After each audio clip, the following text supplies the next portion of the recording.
Já parou para pensar que o Enem tem 180 questões de língua portuguesa? É isso mesmo, afinal toda a prova é formulada em português. Inclusive a prova de inglês e espanhol, que tem o comando e as alternativas na nossa língua materna. A redação não preciso nem falar, né? Então, se eu fosse você, não tirava o olho da telinha. Roda a vinheta.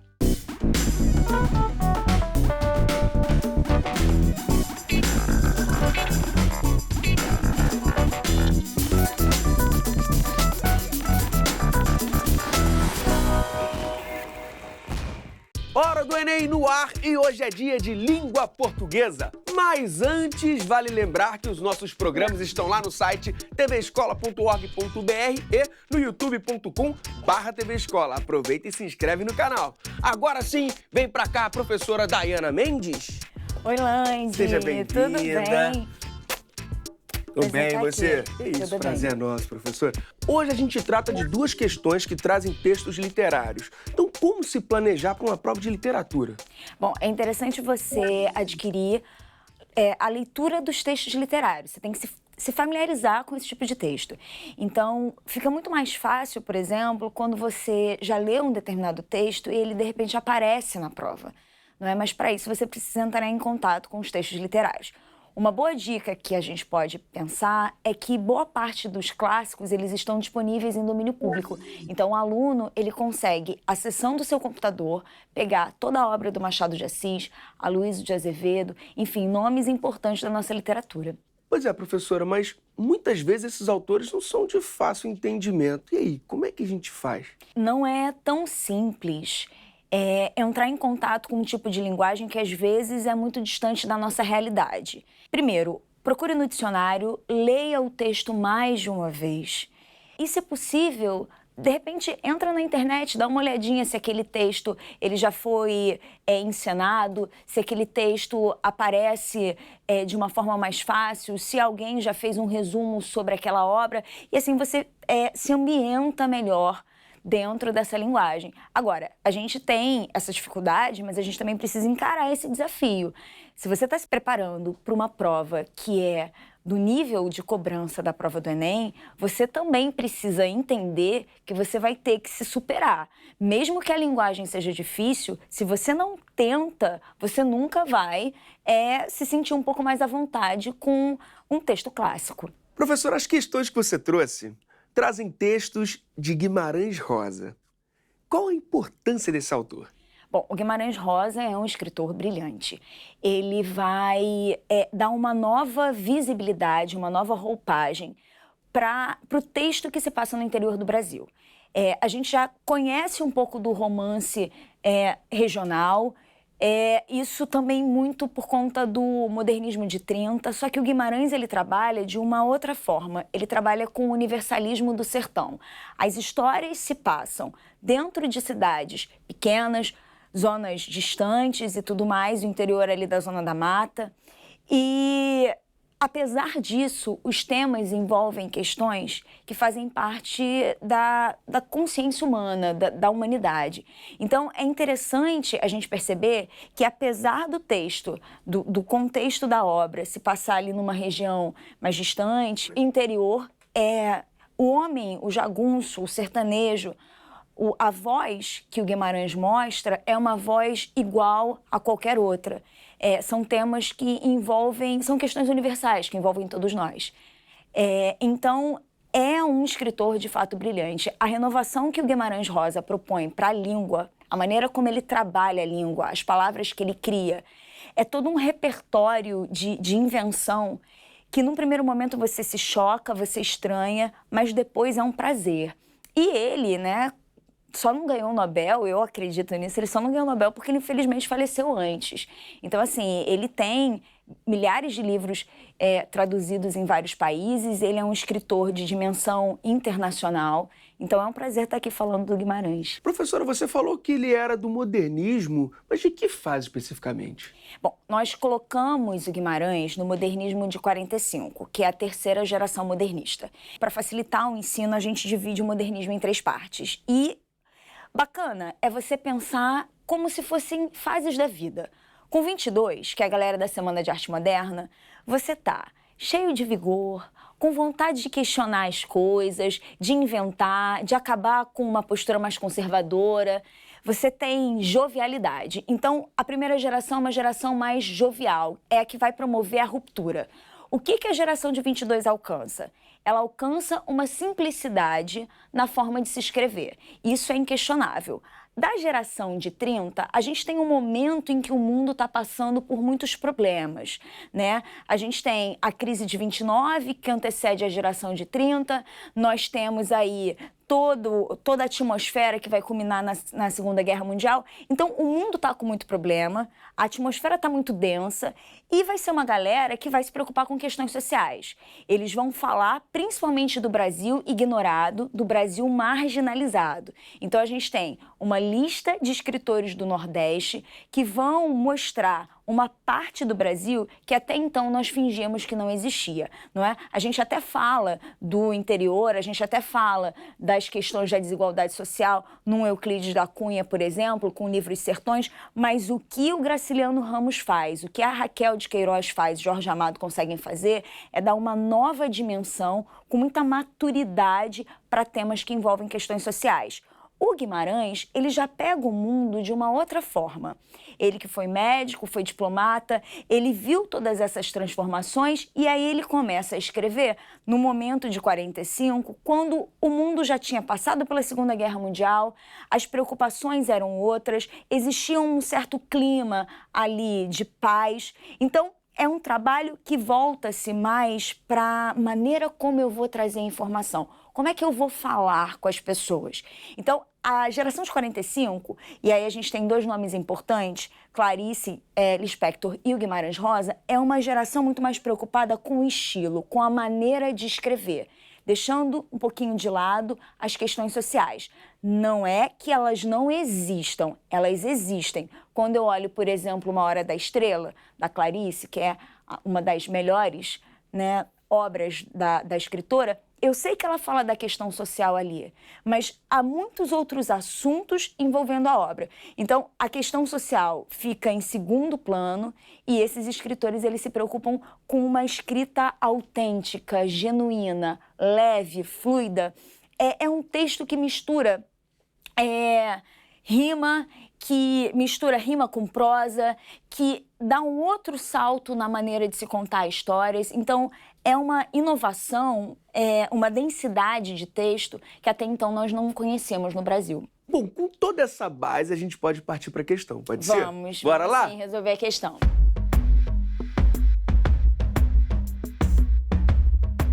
Tá aí, a questão 110 do Enem de 2015, caderno azul, segunda aplicação. Professora, por gentileza. Bom, primeiro detalhe importante, Guimarães Rosa é um dos autores favoritos da banca. No ano passado caiu Guimarães, ele cai com frequência. Esse texto já caiu 2 vezes e é interessante vocês, pelo menos sabendo que um texto já caiu mais de uma vez, ler o texto.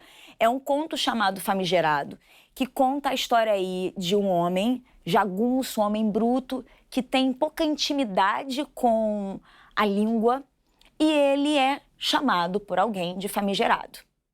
E esse homem é um homem agressivo, um homem bravo, um homem que não aceita desaforo, então ele vai galopando até uma figura de autoridade, alguém que ele reconhecia como se tivesse mais ensino, mais estudo, para encontrar o significado da palavra famigerado. Então, toda a circunstância da narrativa gira em cima dessa descoberta. O que essa palavra significa?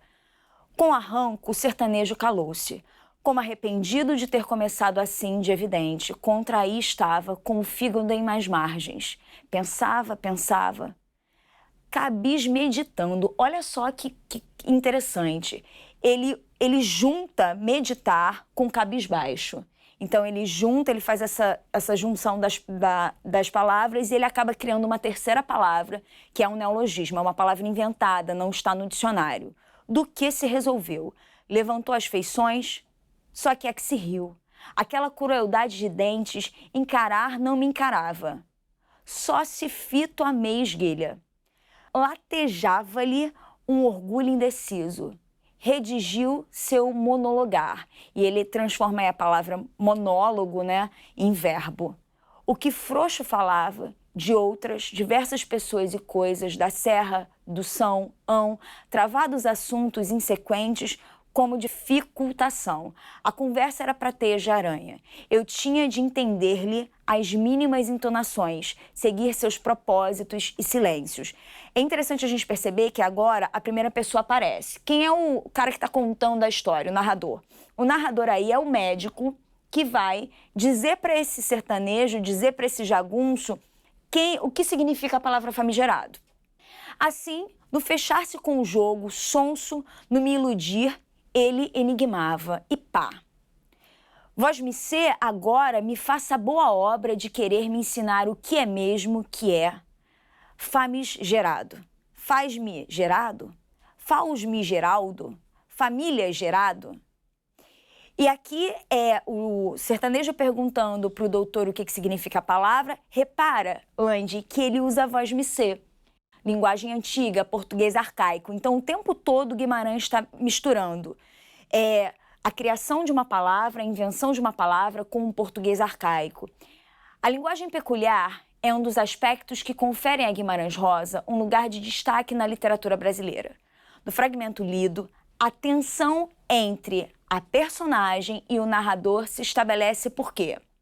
O narrador se cala, pensa e monologa, tentando assim evitar a perigosa pergunta de seu interlocutor. Não é o narrador que está tentando impedir o jagunço de perguntar. Ele está ali esperando a pergunta do homem. O sertanejo emprega um discurso cifrado com enigmas, como se vê a conversa era para teias de aranha. Bom, essa opção também não corresponde. Ele não traz ali um discurso por meio de enigmas. Ele tem dificuldade de falar porque ele não conhece a palavra. E como ele não conhece a palavra, ele tem dificuldade de pronunciá-la. Vou para a letra C.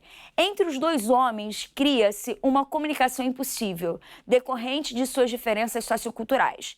Essa é uma questão que eu posso pensar como uma possível resposta, mas tem um detalhe ali. Cria-se uma comunicação impossível. Se fosse impossível a comunicação entre eles, o moço teria perguntado ao médico o que é famigerado? Não.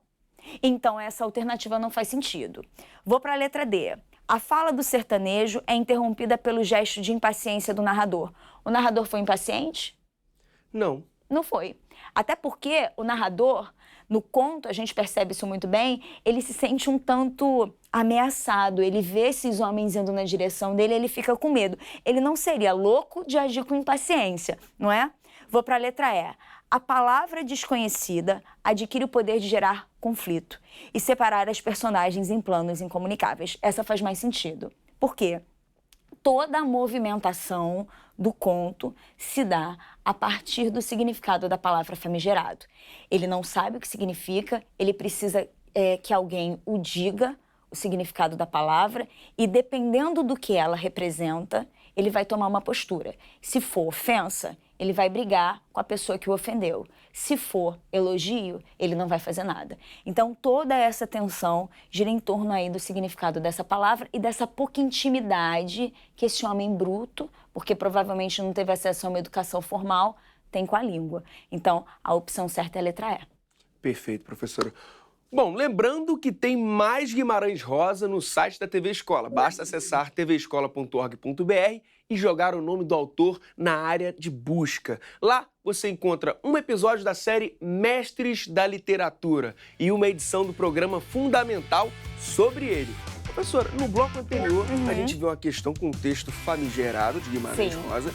E nesse segundo bloco temos uma outra questão sobre esse mesmo texto, tá certo? É o mesmo texto, só que em outro trecho. Qual é a principal diferença entre as duas questões?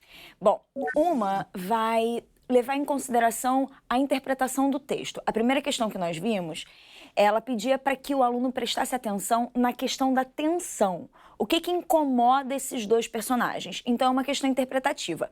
Essa segunda questão é uma questão em que a gente vai analisar a maneira como o Guimarães está escrevendo, como é que ele está fazendo o uso da linguagem. A gente pode pensar no texto literário, explorar o texto literário de muitas formas. Você pode pensar em analisar as características daquele texto, dentre o estudo dos gêneros literários. Você pode pensar no contexto e na escola literária a qual aquele escritor pertence. Você também pode pensar em explorar o aspecto linguístico, né? A língua, a palavra, a maneira, o estilo, a escrita dele. E é o caso dessa próxima questão. Vamos dar uma olhada? E, com certeza. Bora lá!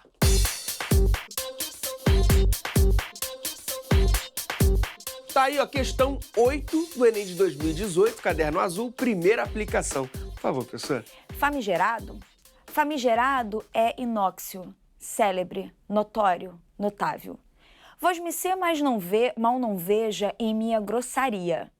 Não no entender, mas me diga, é desaforo? É desaforado? É caçoável? É de arrenegar? Farsância? Nome de ofensa? Aqui, nesse terceiro parágrafo, eu tenho o sertanejo perguntando se era uma ofensa ou não. Vilta nenhuma, nenhum doesto. São expressões neutras e de outros usos. Pois, e o que é que é? Em fala de pobre, linguagem de em dia de semana. Famigerado, bem, é importante, que merece louvor, respeito. Nesse texto, a associação de vocábulos da língua portuguesa a determinados dias da semana remete. A questão está me pedindo para olhar essa parte aqui no finalzinho, onde ele pergunta, em fala de pobre, linguagem de em dia de semana. Bom, pensa que durante a semana a gente está numa situação mais informal, simples, sem grandes preocupações. A gente está pensando num cenário aqui de interior. Domingo, no interior, é um dia importante. Você vai à igreja, você coloca uma roupa bonita e tal. Não é o caso aqui. Aqui o que ele está querendo, na verdade, me diz como essa palavra, qual é o significado que essa palavra tem se eu falá-la de uma forma mais simples. Basicamente isso. Nesse texto, a associação de vocábulos da língua portuguesa a determinados dias de semana remete ao local de origem dos interlocutores. Não está preso ao lugar onde eles estão inseridos. Estado emocional dos interlocutores tem a ver com felicidade, alegria, raiva? Não. Também não. Grau de coloquialidade da comunicação. Essa é a alternativa. Por quê? Porque coloquial é justamente informal, simples, um jeito mais despojado. No dia a dia. Isso, do dia a dia. É basicamente isso. Nível de intimidade entre os interlocutores também não é. Conhecimento compartilhado na comunicação, também o aluno até pode pensar que conhecimento compartilhado na comunicação seja possível, porque seria uma maneira de dizer que os dois compreendessem. Mas essa maneira de dizer que os dois compreendem, ela se dá porque ela é simples, porque ela é coloquial. Então, a letra C acaba prevalecendo, por isso é a resposta, Luande. Se a pessoa não entender o texto, mas conhecer o autor, ela consegue resolver essa questão? A questão do Enem está sempre presa a um trecho. Você não precisa conhecer o conto inteiro, não precisa saber o final desse conto, o que acontece depois. Mas você precisa ter uma proeficiência de leitura para perceber que aqui há um conflito. Alguém, que eu não sei quem é, porque nesse momento não me é mostrado, alguém quer saber o significado da palavra. É isso. Se você tiver um conhecimento de leitura e você conhecer a obra ou já tiver lido esse conto, você vai conseguir fazer essa questão muito mais rápido. Essa é a grande vantagem aí de você ter um acervo de leitura de clássicos. Repertório, né, professor? Conhecimento de mundo ajuda muito. Não no caso dessa questão, como você disse, mas para outras questões, né? É interessante a gente perceber que o contato com a arte, ele vai estimular a sensibilidade, conhecimento de mundo, uma visão crítica. Então, quando eu me deparo com esse tipo de texto, eu estou criando um outro lugar. Eu estou tendo contato com uma outra visão de mundo. A literatura, ela me possibilita isso. É olhar para o outro, é perceber, de repente, como é que é a mente de uma pessoa que tem pouco contato com a língua. Como é que ela pode se portar, como é que ela pode agir, como é que ela pode ver as coisas. É dar visibilidade, espaço para tipos de pessoas mais plurais. Isso é uma das coisas que a literatura me possibilita. E outra coisa, se eu tenho um conhecimento de leitura, se eu sou um leitor fluente, eu escrevo melhor, o meu vocabulário é melhor e eu também posso ter ideias boas para escrever a minha redação. Por exemplo, uma redação que fale sobre variação linguística. Não dá para citar Guimarães Rosa? Claro que eu posso citar Guimarães Rosa. Então, assim, é arte, é cultura, é vivência, enfim, só vai te fazer bem, não vai te fazer mal. Perfeito. Só confirmando, professora, a opção correta é... A letra C, grau de coloquialidade da comunicação, justamente porque em dia de semana ele está querendo aí uma linguagem mais simples. A linguagem simples é a linguagem mais coloquial. É aquela que a gente fala em contextos informais de comunicação. Foi?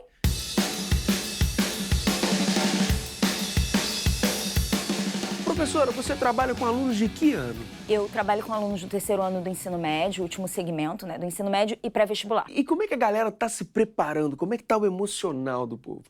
Bom, eles já estão ansiosos, então, da nossa parte, a gente tem que tentar mostrar segurança, não é? Estimular que o aluno reconheça o seu potencial, saiba das suas limitações, mas também das suas qualidades. Estimular que ele estude, mas também descanse, porque o ano está começando agora. Se você só estudar e começar nessa paranoia de tem que colocar matéria em dia, tem que fazer muitas questões e tudo mais, você vai chegar até o final do ano cansado. Então, equilíbrio aí é fundamental. E você sente que qual é a maior dúvida deles em literatura? Bom, eu acho que a principal dificuldade dos alunos é interpretação de texto.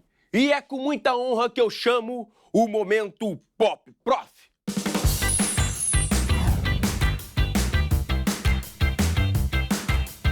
Qual é o oposto da palavra oposto? Gente, que filosófico isso. Eu não faço a menor ideia, nunca pensei nisso. Já parou para pensar que tudo junto se escreve separado? Já. São palavras diferentes. São palavras que pertencem a classes diferentes e que você usa em situações diferentes da sua vida.